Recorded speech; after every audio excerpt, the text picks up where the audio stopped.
Well, working 10 hours a day and half a day on Saturday really put a glitch in my building time. So I'm only at 102.5 hours, I guess.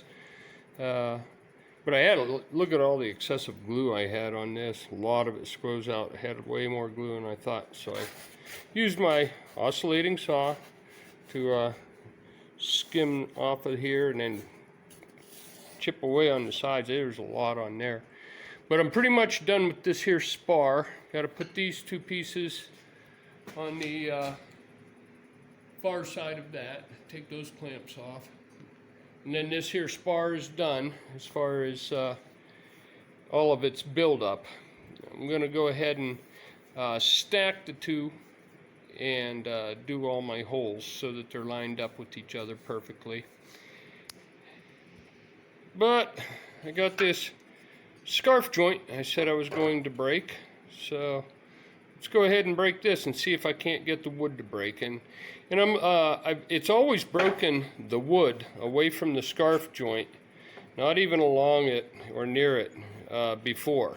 But before it was always around a 1/2 inch square pieces, you know. And this here's pretty beefy. It's almost 3/4 by 875 thousandths. So it's pretty beefy compared to anything else, and it might be too strong.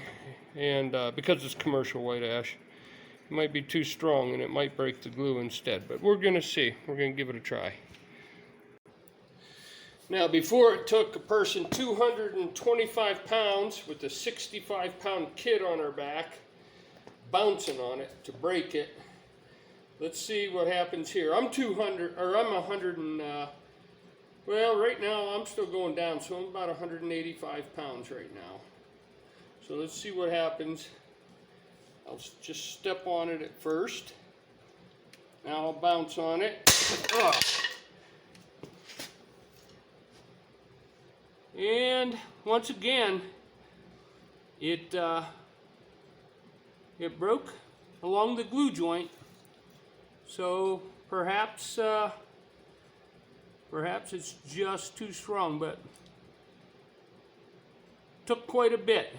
Just standing on it, spread this wide apart. The same member, if it was a softer wood, would have broke. With the and none of them would have broken the glue joint. They would have broken the wood. Well, that test result kind of surprises me because I expected at least a little bit more of the wood fibers like this to be stuck between the two of them, you know. But it pretty cleanly went right along the glue joint. Okay, so my question is, if I'm going to use this excessively strong wood, why bother with the wood that's stronger if I can't get the glue joint stronger? So what I'm going to do this again, but I'm going to lengthen this. Not a lot. I'm going to go, this is 7 inches to 1, or 6 3/4 to 1, just like the print shows. And I'm going to lengthen it, let's go to 10 to 1, 10 inches to 1. So I'm going to cut that tonight. I'll glue it. And not tomorrow, we'll give it 48 hours. Monday we'll break that. See if we can't get it to break away from there. Might have to get somebody else to do the jumping on it. And we've got 880 thousandths. So we're gonna cut this 10 times that length, so 8 inches, 800 thousandths long, or that would be what, 13/16. 8 inches, 13/16. And now clean them up real good and prepare them just perfectly. Not trying to test if somebody does something poorly. We're going to do a good joint and see if I can't get this here super tough wood to break instead of the joint. And I did want to point out one thing about the commercial white ash capping stuff the commercial white ash or putting some in there. I have, on my other wing, I didn't bother putting bushings in here. I did use AN4 bolts, 1/4 inch, but this here wood is so hard. There is no wear whatsoever over time. This is really hard wood. If you look on the on its hardness, let me look it up real quick here.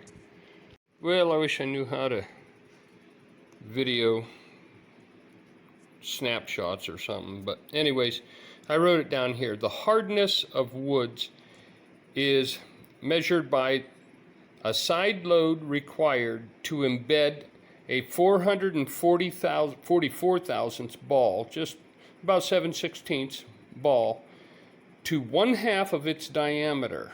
So the amount of pressure it takes to sink like a ball bearing, that's 444 thousandths or 7/16 diameter, 1/2 of its diameter into the wood.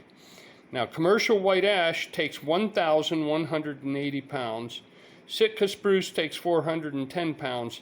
I don't have any of that, but I do have some Douglas fir, and Douglas fir is 620 pounds is what it takes. So we're going to test the Douglas fir, and I'm just going to use a automatic center punch and show you what it does, even though because I don't really have a press, a 2,000 pound press or anything like that. But I'm going to show you just what this does with Douglas fir versus commercial white ash. And it probably will show about double the penetration. We'll try it though. We'll do a few of them here. Oh, that one even crushed the wood some. All right, let's get it.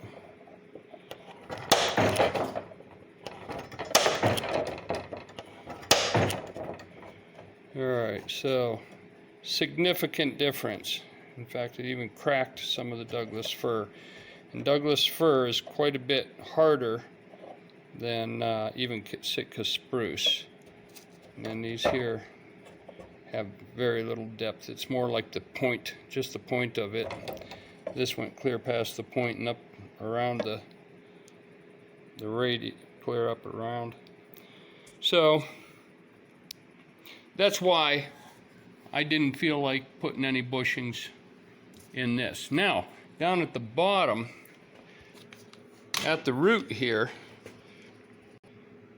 this is all birch plywood, Baltic birch plywood, and there's no commercial white ash or anything hard, so I'm definitely going to use bushings in the 2 bolts, and I use AN3 bolts just like it shows. And I'll probably make those bushings at work on Monday. Just throw a piece of 6061 aluminum on my table while I'm running my machine for my regular work, and just mill out some bushings real quick. I'll bring a bolt to work with me, make sure I get a snug fit. So there you have it. Really hard, very tough, but yet an awesome elasticity. The elasticity is equal to Sitka spruce and commercial white ash. Very, very close to the same. And of course, like I often say, make sure you keep your work area organized. Only have out the tools that you're working with, and it just makes the job go so much better. So I'll close out the video with a little demonstration of using my oscillating saw to clean up some of this glue.